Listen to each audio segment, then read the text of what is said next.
lugarzinho aqui. Deus abençoe a sua vida, em nome de Jesus. Obrigado. Amém. Vamos estar orando aí neste momento pela vida do nosso pastor, que esteja cobrindo ele com suas bênçãos. Sabemos que estar à frente de uma obra não é fácil, mas é muito gratificante, porque a presença de Deus ela nos faz vencedor, né? Ela é que faz a gente vencer, ela é que faz esse ministério prosseguir.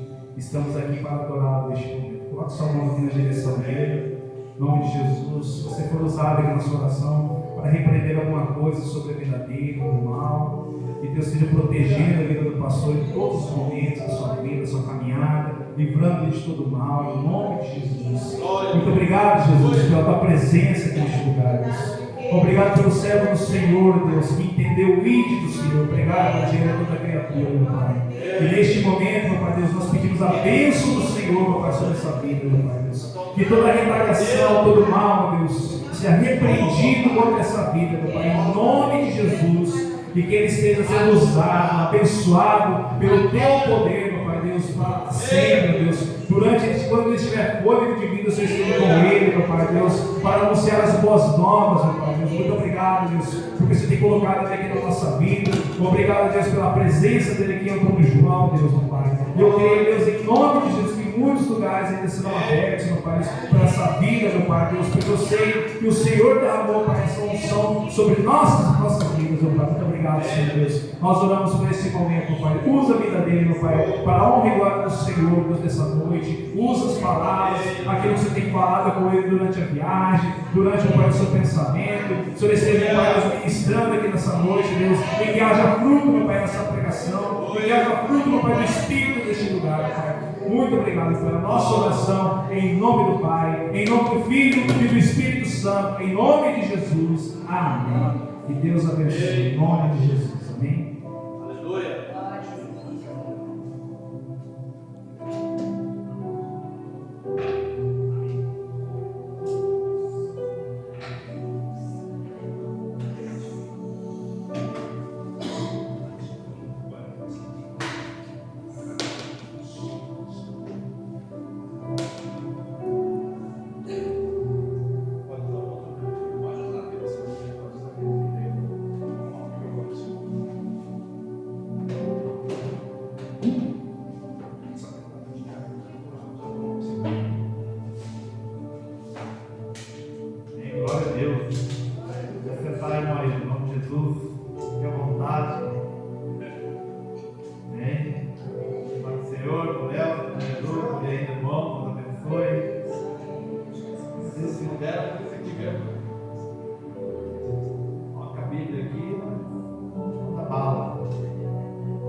Ele é verdadeiro, na verdade, Ele mesmo é a própria verdade. E Ele disse que as lutas, dificuldades sempre haveriam, mas aqueles que perseverassem, aqueles que estivessem dispostos a viver, a superar essas tribulações, seriam vencedores e seriam no final recompensados. Amém. Abre aí Lucas 22, no versículo 39 em diante.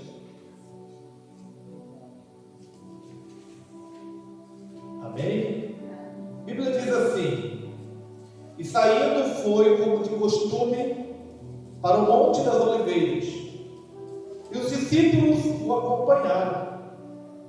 Chegando ao lugar escolhido, Jesus lhe disse: orai, para que não entreis em tentação. Ele, por sua vez, se afastou cerca de um tiro de pedra e de joelhos orava, dizendo: Pai, se queres, passa de mim este cálice. Contudo, não se faça a minha vontade, e sim a tua. Então lhe apareceu um anjo do céu que o confortava. E estando em agonia, orava mais intensamente. E aconteceu que o seu suor se tornou como gotas de sangue caindo sobre a terra. Levantando-se da oração, foi ter com os discípulos e os achou dormindo. E os achou dormindo de tristeza. E disse-lhe: por que estáis dormindo? Levantai-vos e orai, para que não entreis em tentação. Amém? Vamos orar mais uma vez. Senhor nosso Deus e nosso Pai, quando estamos, Senhor Deus, reunidos, ó Pai, aqui, Senhor Deus, como igreja, na missão, Senhor Deus, de Antônio João. Para nós é uma alegria, ó Pai, Senhor, nos dar a oportunidade de estarmos mais uma vez aqui, Senhor Deus, pregando o Teu Evangelho, revendo os irmãos, ó Pai, Senhor Deus, que compromissados com o Senhor, ó Pai, trabalham, Senhor Deus, aqui, para levar adiante, ó Pai, a Tua obra, Senhor Deus, a pregação do Teu Evangelho. Neste momento, grato, ó Pai, eu peço que os abençoe, que os revista, ó Pai, com unção e o poder do Teu Espírito Santo, e nos traga graça aqui nesta noite, ó Pai. Que o Senhor fale conosco, Senhor Deus, instruindo-nos na verdade, ó Pai, confortando, Senhor Deus, cada um de nós, ó Pai, direcionando, Senhor Deus, os Teus caminhos e avivando, ó Pai, o nosso espírito, ó Deus, para continuarmos firmados na Tua presença. Grato, ó Pai, nós pedimos, Senhor Deus, a Tua bênção sobre este lugar, sobre a nossa vida, sobre esta palavra e tudo aquilo que por intermédio da nossa vida o Senhor vier fazer. Grato, ó Pai, nós oramos em nome do Senhor Jesus, Teu Filho. Amém e graças a Deus. Aleluia.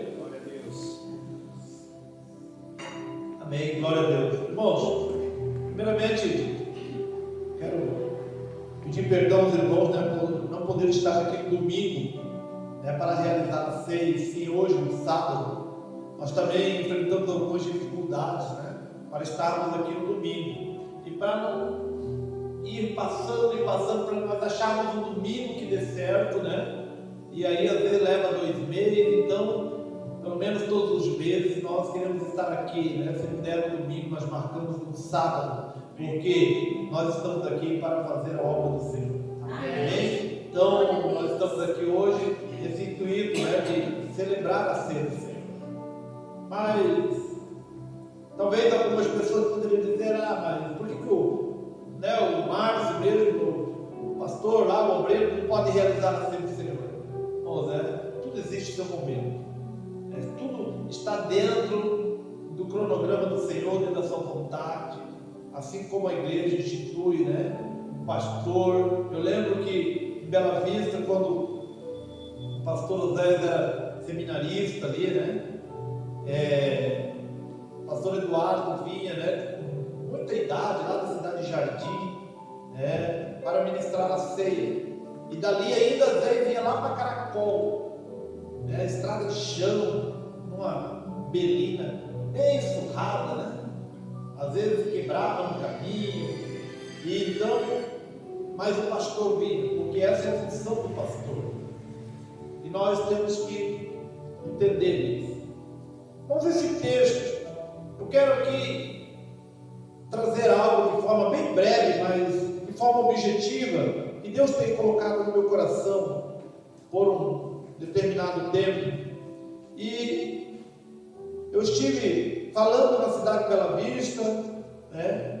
E eu, dias atrás, estava orando, né? E o Senhor me deu esse mesmo texto para trazer aos irmãos aqui na missão. E o Senhor me falou em algo que nós estamos vivendo nos últimos dias com a igreja cristã.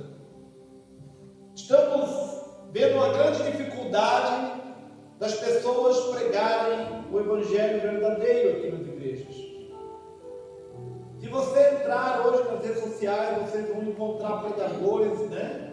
De todos os gostos, de todos os tipos que o freguês quer. Agora, evangelho, irmãos, só existe um: o evangelho de Cristo. Amém. E esse não pode ser mudado. Paulo adverte aos Gálatas que eles tinham começado bem, né? E posteriormente começaram a regredir no evangelho. E Paulo diz assim: quem nos ensinou, né, a mudar do evangelho do Senhor para o outro evangelho? E Paulo diz assim: mesmo que não exista um outro evangelho, porque só o evangelho das escrituras, irmão, é o evangelho verdadeiro.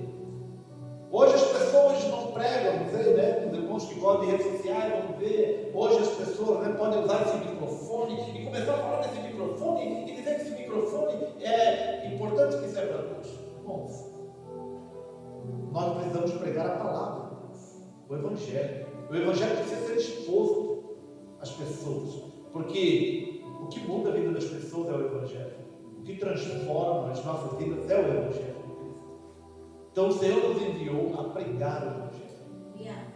E para isso nós precisamos viver dentro de obediência.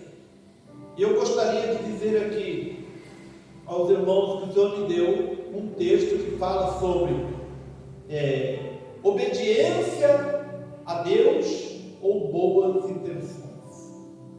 Porque nós vivemos em um período em que as pessoas não querem mais obedecer nada. A palavra do Senhor. Filhos não querem obedecer os pais. Esposo não quer obedecer esposa. Esposa não quer obedecer esposo. Hoje, né, aluno não quer obedecer professor. Tudo. Mas o Senhor adverte. E dentro desse texto a qual eu li, a palavra de Deus diz que Jesus, né, próximo da sua morte, ele sabia, o Pai assim o revelava, né, que o momento estava chegando e o Evangelho de Cristo ia sendo desenrolado, né, o ministério, na verdade, de Cristo ia sendo desenrolado dentro da vontade de Deus. Nada saía da vontade de Deus. Tudo estava no cronograma de Deus. Jesus cumpriu à risca o cronograma que Deus tinha feito para ele, embora muitas das vezes a sua vontade não queria, mas ele se submetia a uma vontade maior. E é aí que nós precisamos entender o Evangelho do Senhor. A Bíblia diz que, próximo de ser preso, ele vai ao Getsemane, no Jardim das Oliveiras, a orar com os seus discípulos. E ele deixa os discípulos em um local e vai um pouco mais adiante orar, a sós com Deus. E o que estava reservado para o Senhor? O que estava reservado para Jesus? A morte, e a morte de cruz. E ele, sabendo, irmãos, que ele ia ser morto, que ele ia para a cruz, que ele ia ser envergonhado na frente de todo mundo, que o seu corpo ia sofrer as feridas, ia sofrer os flagelos, as marcas. Ele vai para a oração e ele ora ao Senhor dizendo: Pai, se for possível, passa de mim este cálice, mas contudo não seja feita a minha vontade, mas que faça a sua vontade. Olha só, quem é Jesus? Quem era e quem é Jesus? O próprio Deus. Mas ele se submete à vontade do Pai. E muitas das vezes as pessoas hoje nas igrejas não querem mais se meterem a nada. Irmãos, igreja é feita de doutrinas, igreja é feita de princípios. O irmão acabou de ler aqui, né, sobre dízimos e ofertas. Quer colher muita coisa? Qual é o princípio que você precisa cumprir? Semear bastante. Quando eu cumpro o princípio de semear bastante, eu colho a promessa que o Senhor disse que colherei bastante. Então isso é um princípio que Deus cria para que nós possamos ser abençoados. Quer morar no céu? Você tem algo a cumprir. A salvação, irmãos, no sentido sacrificial a nós, não custou nada, mas custou toda a nossa vida. A Bíblia diz que quando um homem ele descobre um tesouro em um campo, que é o Evangelho, que é a salvação, representando ali, ele diz que ele vende tudo o que tem para comprar aquele campo, para tomar posse daquele tesouro. Então a salvação custa a nossa vida. Então nós precisamos entender que nós precisamos viver princípios. Agora, muitas pessoas estão vivendo dentro das igrejas, agindo com boas intenções, que não serve para nada. E Jesus, dentro desse texto, ele prova que ele se submete à total vontade do Senhor. Ele até ora, Senhor, se possível, se pode acontecer de o Senhor passar investigado, de o Senhor me livrar dessa situação, o Senhor faz, mas que seja feita a vontade. Se o Senhor disser que eu tenho que ir para a cruz, eu vou para a cruz. E qual foi a vontade de Deus? Não passou o cálice. Deus continuou com o princípio de Cristo ser sacrificado e morrer na cruz. Então Jesus, ele não foge nenhum centímetro, vamos dizer assim, da vontade de Deus, para deixar um exemplo para nós. Então, nós vemos hoje muitas pessoas quererem agir com boas intenções, como alguns, dentro da própria palavra de Deus, agiram e não agradaram a Deus. Uma das coisas que esses dias até no local onde eu trabalho, na escola onde eu trabalho, alguém disse, falou, olha, eu conheço, não é só eu conheço pessoas também que fazem isso, que pegamos o nosso dízimo e nós não levamos em igreja nenhuma. Nós compramos cesta básica, eu ajudo as pessoas lá fora, porque eu sei que eu estou empregando meu dinheiro de uma forma correta. Eu falei, é aí que você se engana. Aí que você está empregando seu dinheiro de forma errada. Porque a palavra de Deus nunca nos ensinou em nenhum dos versículos da palavra de Deus que nós devemos pegar o nosso dízimo e comprar a cesta básica, ou ofertar para alguém, ou socorrer alguém. A Bíblia diz que o dízimo é para nós levarmos para a casa do tesouro, na casa do Senhor.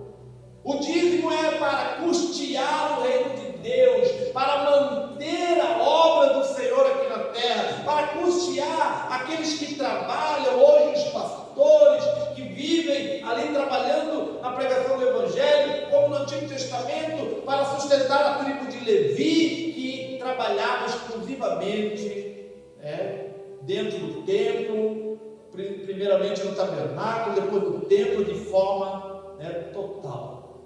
Para que tenha como haver manutenção na casa do Senhor, para que possa cumprir aquilo, para que as pessoas possam estar reunidas ali, servindo a Deus. Este é o propósito. Agora, você quer fazer isso? Pega do teu salário, pega da tua oferta, faz um voto, sei lá, e faz isso. Agora, o dízimo, a oferta também, algumas ofertas alçadas na casa do Senhor. Então as pessoas hoje querem viver, não é errado, irmãos, nós comprarmos cestas básicas, nós ajudarmos e abençoar, mas nós não podemos fazer isso por dízimo. Então as pessoas, achando que estão fazendo uma boa intenção, estão descumprindo a vontade de Deus. Então, eu preciso ser obediente ou ter boas intenções? Eu anotei aqui, de forma rápida, os irmãos não precisam abrir, apenas se quiserem, mas podem ler em casa depois. A Bíblia diz que o primeiro rei levantado por Deus, que foi o rei Saul, Deus o colocou ele. Quem era Saul? Um homem, um jovem, procurando as jumentas perdidas do seu pai. E Samuel ali é direcionado por Deus a ungí-lo como rei. Ele era o menor da sua tribo, o menor da sua casa, e foi ungido a rei. Eu quero que você entenda, irmãos, que ao mesmo que Saul foi ungido rei, você foi ungido mais do que rei, você foi chamado para ser filho de Deus. Olha o privilégio que nós temos como cristãos. Olha o privilégio que Deus nos dá. Olha o privilégio que Deus tem dado a pessoas, se elas entendessem. Nós temos o ministério da reconciliação, de levar Deus para as pessoas, o privilégio de ter Deus em nós. Cristo em nós, a esperança da glória. Cristo está em nós, irmãos. Olha só, como esses homens que lá no passado nunca experimentaram a presença de Deus, que é o seu Espírito Santo. A maioria deles não. Mas nós temos isso, então é isso que nós precisamos compreender. E este homem teve o privilégio de ser o rei, o primeiro rei de Israel. E Deus levantou Samuel como o profeta para o instruir, para dizer como ele deveria seguir o seu reinado. E em cada batalha, na primeira batalha, Deus disse a Samuel que ele deveria esperar 7 dias e Samuel viria oferecer um sacrifício, que ele não deveria sair antes do sacrifício, que para ele ir para a guerra, ele primeiro tinha que sacrificar. E quem tinha que sacrificar era o rei? Não, era o profeta. Era o profeta que tinha que oferecer o sacrifício, porque Deus não recebe sacrifício do rei, Deus recebe sacrifício do profeta. Deus tinha separado o profeta para esse fim. Mas a Bíblia diz que Samuel demorou para chegar. E Saul, pela pressão do povo, que estava querendo fugir dele, estava indo embora porque não tinha sacrifício, ele vai lá, mata o animal e sacrifica. Quando ele acaba de sacrificar, Samuel chega, diz: o que tu fez? Eu sacrifiquei para o Senhor. Olha só que bênção, eu estou sacrificando para Deus.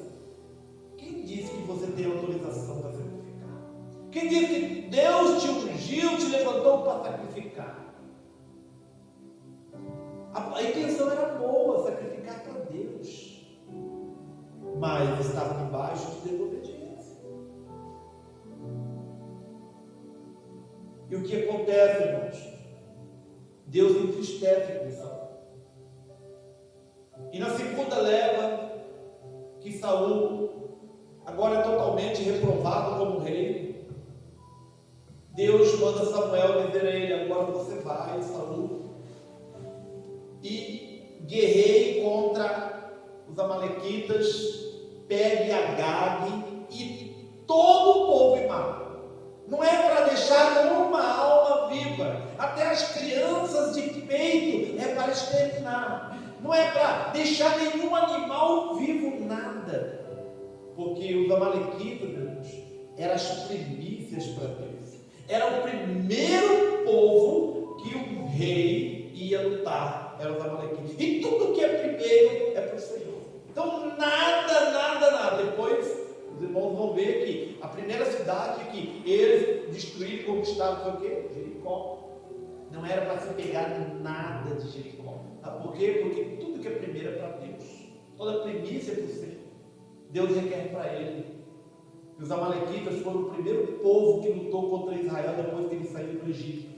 E agora chegou a hora de Deus aplicar o juízo sobre os amalequitas. Ele falou: olha, é para exterminar todo mundo. O que acontece? Saul recebe a ordem, vai, mata todo mundo, mas deixa vivo Agag, o seu rei. Prende o rei, pega carneiros, né, bem bonito, gordo, e traz. Diz que para sacrificar para Deus de novo. E quando Samuel chega e fala, você fez o que tinha que ser feito? Sim, eu fiz. E ele começa a dizer, mas quem é este? Ah, esse é Gag, né? Nós prendemos ele. E esse barulho que eu estou ouvindo, esse mugido de boi, de ovelha? Ah, nós trouxemos para sacrificar para Deus. Está vendo? Tudo boa intenção. Coisa boa, né? Sacrificar para Deus. Olha, cada animal dormindo, nós vamos matar para o Senhor. Irmãos, Deus se agrada de obediência. Deus se agrada de obediência. Naquele momento, Saul foi reprovado. E Deus diz para Samuel, já escolhi um outro rei. Esta era a chance que Deus estava dando para Saul. Saul, irmão, não estava preocupado em obedecer a Deus. Saul estava preocupado em defender o seu reinado. Então, muitas das vezes, muitos pastores, ele entra na vontade das pessoas para defender o altar, para defender o seu púlpito, a sua posição, mas Deus não colocou ele para ele agradar homens. Deus levanta servo para agradar a Deus. Deus não chamou nenhum de nós como cristãos, irmãos, às vezes para agradar as pessoas, porque o Evangelho ele vai ir contra o pecado que está agindo na vida das pessoas, e isso muitas pessoas no momento elas vão se sentir feridas, machucadas, mas através da oração elas vão compreender. Deus nos chamou, irmãos, para uma obra árdua, para algo realmente difícil de ser feito. Porque pregar o Evangelho genuíno, viver o Evangelho genuíno, não é fácil aqui nessa terra. É difícil, porque custa a nossa vida. Nós temos que matar as nossas vontades. Nós temos que sacrificar muita coisa que quer nos trazer muitas coisas boas. E é isso que o Evangelho tem virado. É isso que estamos fazendo com o Evangelho em muitas igrejas. Vem para cá, aqui você, né, participa. Irmãos, hoje tem todo tipo de discussão. Tem pastor subindo em pilar de igreja, tem pastor jogando o pé em cima de púlpito, travando o pé, tem tudo que é tipo de coisa. Hoje as pessoas vão para a igreja para dançar, parece que cadeira de circo, não parece mais igreja. Igreja, irmãos, é o lugar de Deus nos confrontar, de Deus matar a nossa vontade, de Deus arrancar pecados da nossa vida. Igreja é isso. Amém. Olha o que Jesus pregava, olha o que Paulo pregava, olha o que Pedro pregava. Não quer dizer, irmãos, que nós vamos viver só na desgraça, na luta, não. Mas o Evangelho é que nos lapida, é que vai tirar aquilo que está de errado em nossa vida, vai nos lavar, vai nos levar mais próximo de Deus, vai nos alegrar, vai transformar a nossa vida. Mas para isso, irmãos, precisa obediência. Para isso nós temos que viver a palavra de Deus. Um outro texto, um outro exemplo de desobediência aconteceu no reinado de Davi, quando eles conquistam a arca do Senhor, quando eles vencem os filisteus. A arca tinha sido levada, não sei como, de alguma forma, tudo com o propósito de Deus. E quando eles recuperam a arca, Davi manda construir um carro de boi novo, e colocaram a arca ali, e transportaram ela naquele carro. E a Bíblia diz que quando passaram por alguns buracos, pedras, os bois tropeçaram, caíram, a arca ia cair, Uzá segurou na arca para não deixar a arca cair.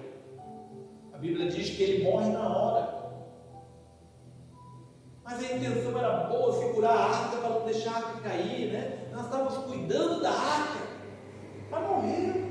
Por quê, irmão? Porque ninguém podia tocar na arca, ninguém deveria transportar a arca, a não ser os levitas, aqueles que Deus instituiu.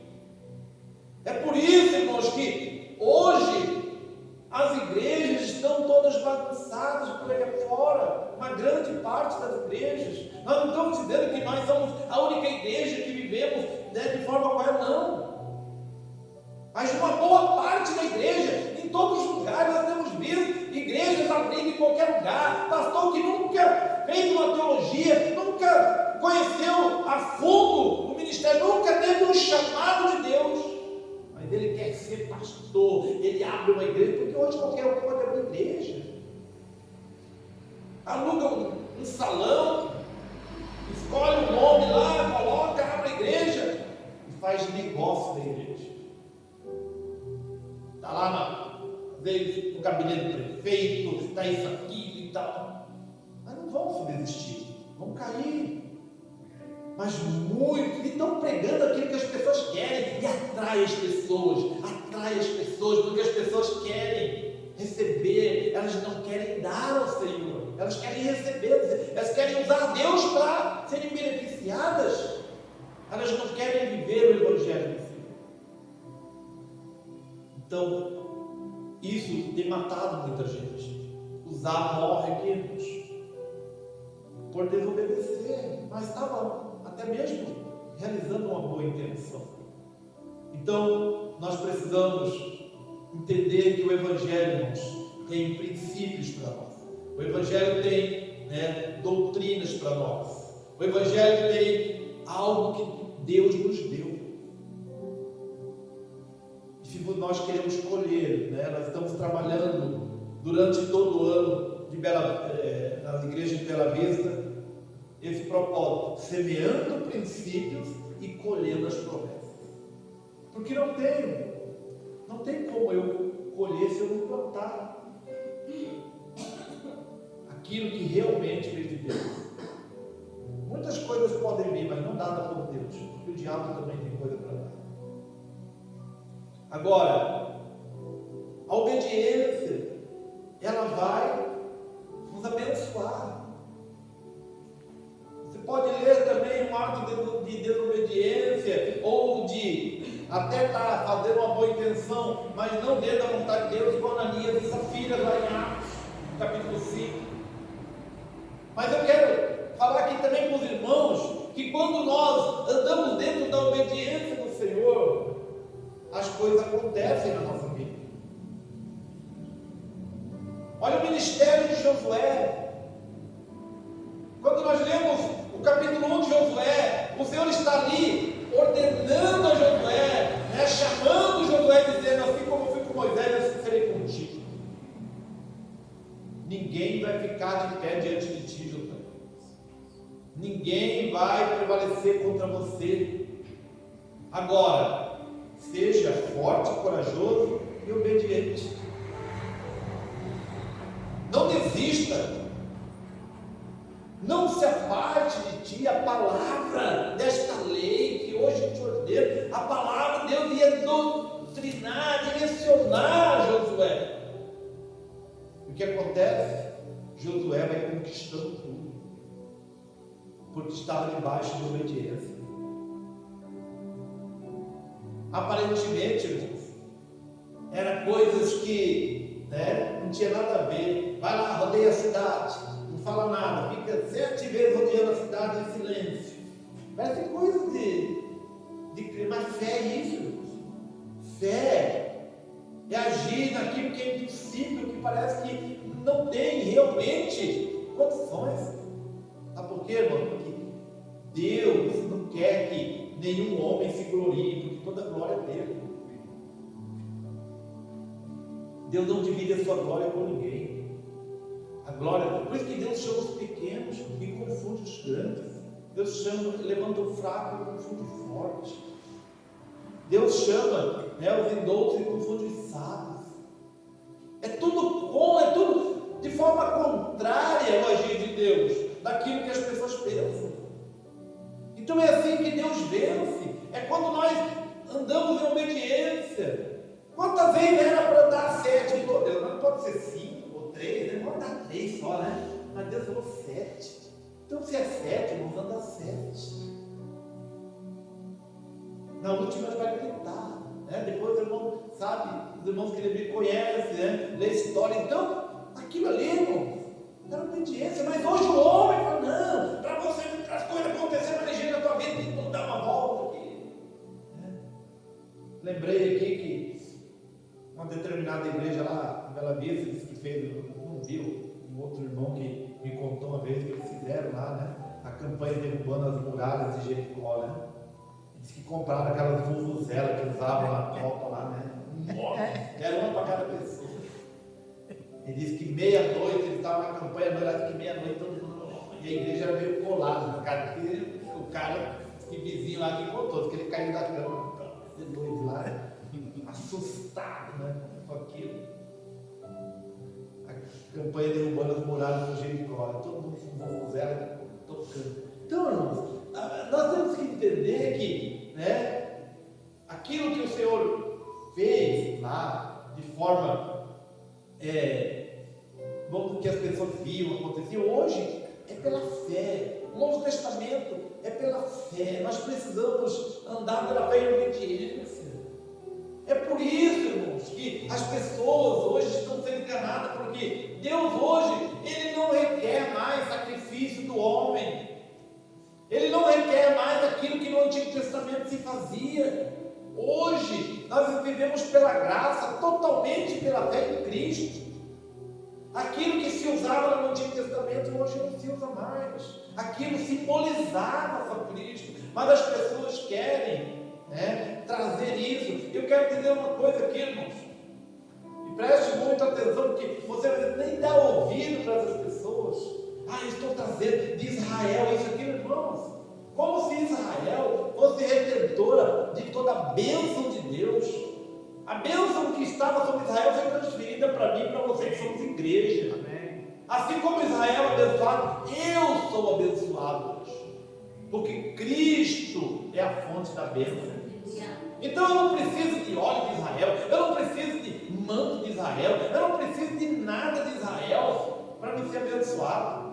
Porque eu já tenho aquele que um dia andou em Israel, que já está em mim, que é Cristo, que é o dono da bênção. Amém. Então é isso que nós precisamos. Isso é evangelho verdadeiro, isso é pela fé. Então essas pessoas estão aí judaizando as pessoas, e Paulo combateu tanto isso na igreja primitiva.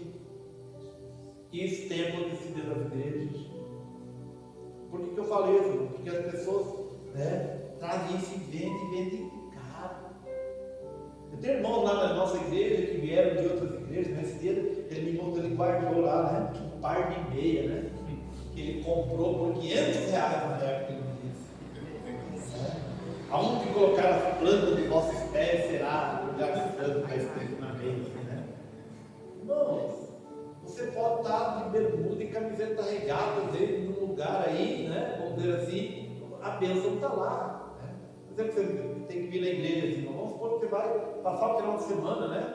Eles estão atraídos, não sei aonde, e lá você está lá, irmão, Deus está contigo, lá é lugar santo. Lá onde você está, você está abençoando aquele lugar. Você não precisa comprar meia, você não precisa comprar nada. Deus está em nós. Deus está em nós. Então nós precisamos obedecer e viver esse evangelho genuíno, esse evangelho que foi pregado nas escrituras. Hoje estão inventando tantas coisas, mas para destruir o evangelho do Senhor. Então eu quero que os irmãos, né, foquem na palavra de Deus, entendam o evangelho.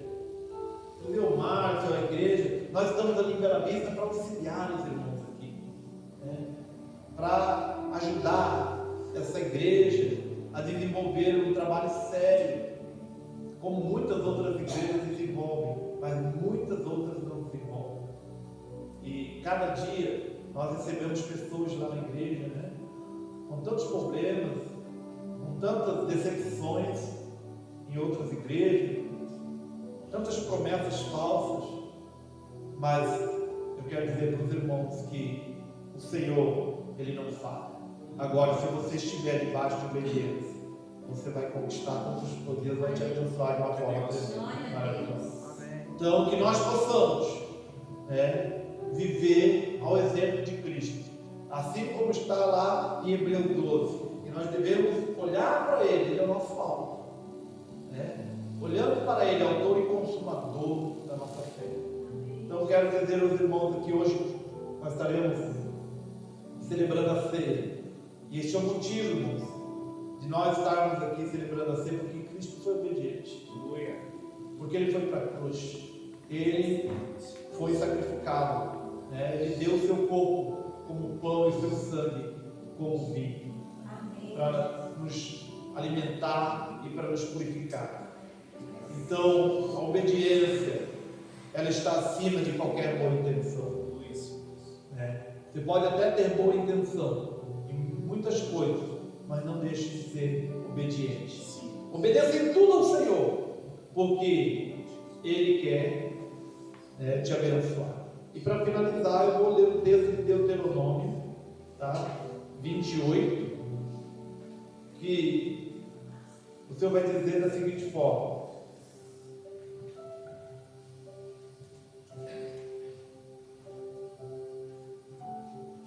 o que é a Bíblia? É a palavra de Deus, né? Toda a Bíblia, ela é a palavra de Deus, aquilo que Deus deixou para nós. Deuteronômio 28 diz assim: se atentamente ouvires a voz do Senhor teu Deus, tendo cuidado de guardar todos os seus mandamentos, não é um ou dois ou a metade, é todos os seus mandamentos, que hoje te ordeno, o Senhor teu Deus te exaltará sobre todas as nações da terra. Se ouvireis a voz do Senhor teu Deus, virão sobre ti e te alcançarão todas estas bênçãos. Olha que coisa maravilhosa! Se você atentar e obedecer a palavra de Deus, a voz de Deus, Deus vai te exaltar. Se você der ouvido a tudo aquilo que Deus disser, a Bíblia diz que você vai ter que correr lá na igreja onde tem bênção e pegar a bênção. Não, a bênção vai vir sobre você. Deus vai ordenar a bênção vir sobre a tua vida, sobre a tua casa, sobre a tua família, sobre aquilo que você tem. Porque você está obedecendo, você está dando ouvido, você está vivendo. E as bênçãos aí, né? Bendito o fruto do teu ventre, e o fruto da tua terra, o fruto dos teus animais, e as crias das tuas vacas, das tuas ovelhas. Bendito o teu cesto, a tua amassadeira, bendito será no entrares, bendito ao saíres. O Senhor fará que sejam derrotados na tua presença os inimigos que se levantarem contra ti. Por um caminho sairão contra ti, mas por 7 caminhos fugirão da tua presença. O Senhor determinará que a bênção esteja nos teus celeiros e em tudo o que colocares a mão, e te abençoará na terra que te dá o Senhor. Amém. Esta bênção primária a Israel hoje está sobre a igreja. Eu quero dizer para você aqui nesta noite: seja obediente. Quer ser abençoado? Seja obediente. Se é uma coisa que eu sei, irmãos, pela misericórdia do Senhor, porque eu aprendi, é ser obediente, é viver a vontade do Senhor. Mas para isso nós precisamos lutar contra muitas coisas. Olha, Deus, em vários momentos da minha vida, as pessoas se levantaram contra a minha vida, se levantaram aonde nós estávamos, mas eu nunca revidei fazendo justiça com as minhas próprias mãos, porque a palavra de Deus eu sempre entendia quando Deus diz assim lá em Romanos 12: minha é a justiça, porque quem faz justiça é Deus. A Bíblia diz que nós devemos orar por aqueles que nos perseguem. A Bíblia diz que nós devemos orar e abençoar e não amaldiçoar. Agora a pergunta para você: é fácil? Não é. Se você estiver disposto a obedecer, Deus te honra e te abençoa. Porque nós somos chamados para isso, para fazer a diferença. Então, eu quero que você entenda: Deus está pronto para nos abençoar, irmãos. As bênçãos de Deus não se esgotam. Deus não perde o seu poder. poder. Ah, Deus já abençoou tanta gente que talvez para mim já não tem mais Deus. Não, o que é isso? O que é teu é para você. Agora, se você deres ouvido ao Senhor e obedecer, todas essas bênçãos virão sobre a tua vida. Porque o Senhor profetizou, o Senhor colocou como uma pura verdade. Deus prometeu, e Deus não é homem para que minta. Ele é Deus. Então Ele está pronto a te obedecer. Fique de pé. Coloque a mão sobre o seu coração. Oh, aleluia. Senhor, nós estamos aqui, ó Pai, trazendo esta palavra. Meu Deus, uma palavra curta, mas acredito, ó Pai, que com grande objetividade. Porque o Senhor, ó Pai, nos leva a olharmos para a Tua palavra, Senhor Deus, para atentarmos os nossos ouvidos para a Tua voz, para que nós possamos andar em obediência aos Teus mandamentos, a Tua palavra. Não, Senhor Deus, achando, ó Pai, que deve ser da forma que nós queremos, porque se tem alguém que deve ser exemplo, é o próprio Senhor Jesus Cristo para nós. E Ele em tudo foi obediente. A palavra diz lá em Coríntios capítulo 2, que Ele foi em tudo obediente até a morte de cruz. Porque Ele disse, Senhor, se for possível, basta de me esticar, disse, Senhor Deus, eu, ó Pai, não quero ir para a cruz, mas se o Senhor quiser, eu vou, porque é a Tua vontade. E assim como foi a vontade de Deus, Ele foi, porque Ele sabia que seria algo terrível para a sua vida. Mas a palavra de Deus diz que Ele foi honrado com as nossas vidas, porque nós somos o fruto do penoso trabalho de Cristo. Nós estamos aqui na igreja hoje porque Cristo se entregou naquela cruz, porque Cristo sofreu naquela cruz, porque Cristo suportou a dor sobre aquela cruz. É por isso que hoje nós estamos aqui como igreja, porque se Ele não fosse obediente, irmãos, não existia igreja. Então você está aqui, você só se tornou filho de Deus porque Cristo foi obediente. E assim, nós só seremos salvos, nós só reinaremos com Ele na glória, se nós formos obedientes. E não há nada mais precioso do que reinar com Cristo no seu reino. É desfrutar daquilo que Ele tem no céu. Nada nesse mundo se compara com o que Deus tem preparado para nós, igreja.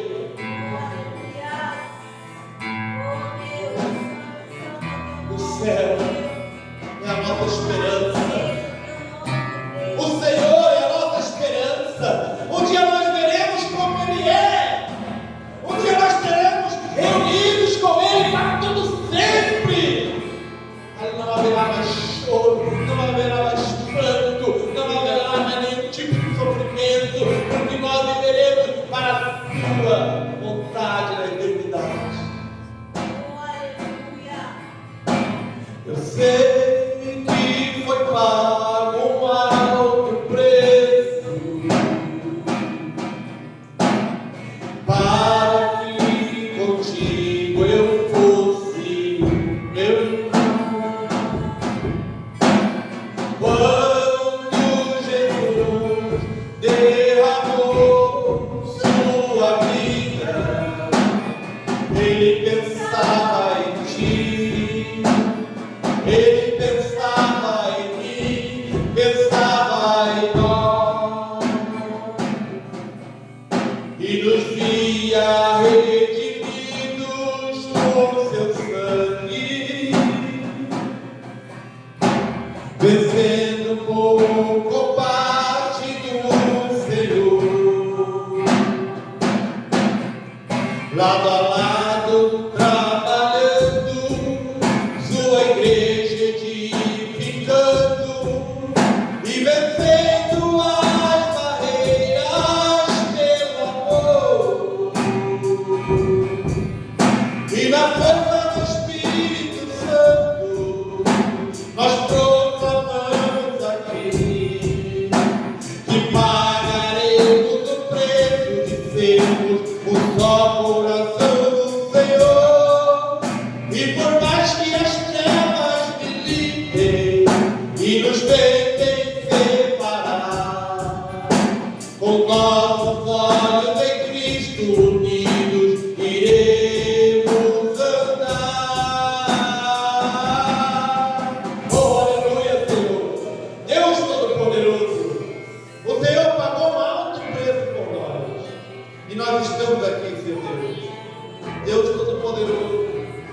para andarmos na tua presença, Senhor, e declarar, ó Pai, que nós estamos unidos em Ti, ó Pai, para viver o Teu querer, para viver a Tua vontade, em nome de Jesus. Aleluia, glória a Deus, louvado seja o nome do Senhor. Amém, Jesus. Obrigado pela Tua palavra, Senhor Deus. Toque nessas vidas que aqui estão, Senhor. Em nome de Jesus. Antes de irmos participar de fato da sua ceia, Senhor, eu quero levantar aqui um clamor pela irmã que está enferma. Como é que é o nome da irmã? Herodine. Amém? Vamos levantar o clamor por esta irmã. Em nome de Jesus. Para que Deus alcance sua vida.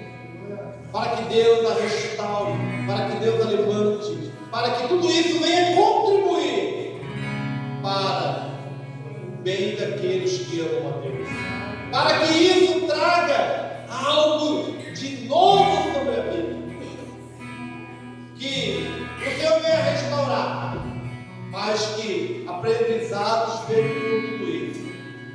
Deus Todo-Poderoso. Nós levantamos as nossas mãos aqui nesta noite. Levantamos um clamor, ó Pai, por esta irmã. Meu Deus, que está enfermo. Mas a tua igreja, Pai, está aqui, meu Deus, entrando na brecha, Pai, intercedendo, clamando o Senhor. E a tua palavra diz que em teu nome, ó Pai, os enfermos seriam curados. Então, pelo poder do nome de Jesus Cristo, nós oramos, repreendemos a enfermidade e a herodina. Deus Todo-Poderoso, Pai, ouve a nossa oração. E você, doença, enfermidade, saia da vida das pessoas. Vai embora em nome de Jesus. E que ela se levante, seja restaurada e fortalecida. Também, Pai, toma esta igreja, Seu Deus. Pai, toma cada família, Senhor, da Missão Batista Nacional de Economia. Pai, visita todos os lares, todas as casas, Pai. Vai arrancando, Seu Deus, todo problema, toda enfermidade, toda doença, toda dificuldade, toda raiz de amargura. Deus Todo-Poderoso vai curando, meu Deus, Pai. Vai trazendo saúde e restauração sobre esta igreja, Pai. Vai sustentando, vai avivando, meu Deus, os corações. Vai restaurando pelo poder do nome de Jesus Cristo. Aleluia. Receba, meu Deus, a nossa oração para a honra e para a glória do teu santo e maravilhoso nome. Aleluia. Deus Todo-Poderoso. Santo, santo, santo é o nome do Senhor. Podemos assentar em nome de Jesus. Vamos participar da ceia do Senhor. Eu gostaria de ler o texto de 1 Coríntios, onde o Senhor realmente, deu a sua vida. 1 Coríntios 11, 23. Paulo está nos matizando aqui a ceia do Senhor, em que a igreja tinha, olha só, naquele período, a igreja estava sendo influenciada, e precisava de uma direção. E Paulo vem ali dar uma direção. A ceia do Senhor era algo bagunçado na igreja. As pessoas, cada um fazendo do jeito que queria. Não tinha uma norma, uma doutrina. E Paulo ele vem dar uma norma. Como deveria acontecer. E o que realmente simbolizava a ceia. Porque quando eles se reuniam para comer o pão e beber do cálice, o objetivo era eles lembrar da morte de Cristo. O objetivo era que eles, realizando a ceia do Senhor, eles meditassem, no quão terrível sacrifício Jesus viveu, ou na verdade morreu, para nos dar vida, o quanto ele sofreu. Mas o que acontecia na ceia da igreja de Coríntios era uma festa de orgulho. Eu ia lá, levava o meu leitão, recheado, assado, outro levava o seu cordeiro, enquanto que outros não tinham o que comer. E as pessoas ali orgulhosas, né, do que o animal comia, se empanturravam. Então tudo estava errado. E Paulo, ele recebe do próprio Senhor a forma para que a igreja estivesse realizando. Porque Paulo não participou da ceia com Cristo lá. Paulo não era apóstolo como os 12. Né? Paulo foi ser apóstolo muitos anos depois. Então ele recebe do próprio Cristo por alguma revelação. E ele diz assim: porque eu recebi do Senhor o que também vos entreguei. Que o Senhor Jesus, na noite em que foi traído, ele pegou o pão, deu graças, né? E partiu e disse: este é o meu corpo, que é dado por vocês. Fazei isto em memória de mim. Por semelhante modo, depois de haver ceado, tomou também o cálice, dizendo: este cálice é a nova aliança no meu sangue. Fazei isso todas as vezes que o beberdes, em memória de mim. Então, todas as vezes que eles fossem comer o pão e beber o cálice, é para trazer à memória a morte de Cristo. A ceia tem esse objetivo, sabe para quê, irmão? Para que nós não venhamos perder a nossa fé. A ceia é para nós lembrarmos que nós só temos vida eterna, que nós só somos igreja porque Cristo morreu por nós. Nós só temos os nossos pecados perdoados porque o sangue de Cristo que nós bebemos, que representa o substituto, foi derramado para nos lavar e nos purificar. Esse é o significado, é uma memória que nós não podemos apagar na nossa vida. E é o que tem acontecido hoje novamente com muitas igrejas. Pessoas nem querem saber de ceia, nem sabem de que eu quero bênção. Sei lá se Jesus, né? Como que Jesus morreu, tem pessoas que nem conhecem da igreja como é que Jesus morreu. Eu quero dizer para você, irmãos, Jesus não queria ir para a cruz como nós lemos aqui, porque foi dolorido. A cruz, como eu já disse, já preguei aqui, né? Eu também, mas nós precisamos relembrar. Para a época, né, seria mais fácil Jesus ter a cabeça decepada que morria de imediato. Seria mais fácil levar, né, um fuzilamento e ali, alguns segundos, a pessoa está morta. Mas a cruz trazia grande sofrimento. E Cristo, antes de ser de fato pendurado numa cruz, você já parou para pensar? Ele passa a noite em oração. Naquela mesma noite em prego, Jesus não tinha dormido nada. Um homem cansado de peregrinar, de andar. Nós andamos de carro e cansamos. Ele andando a pé. Naquela noite intensa de oração em que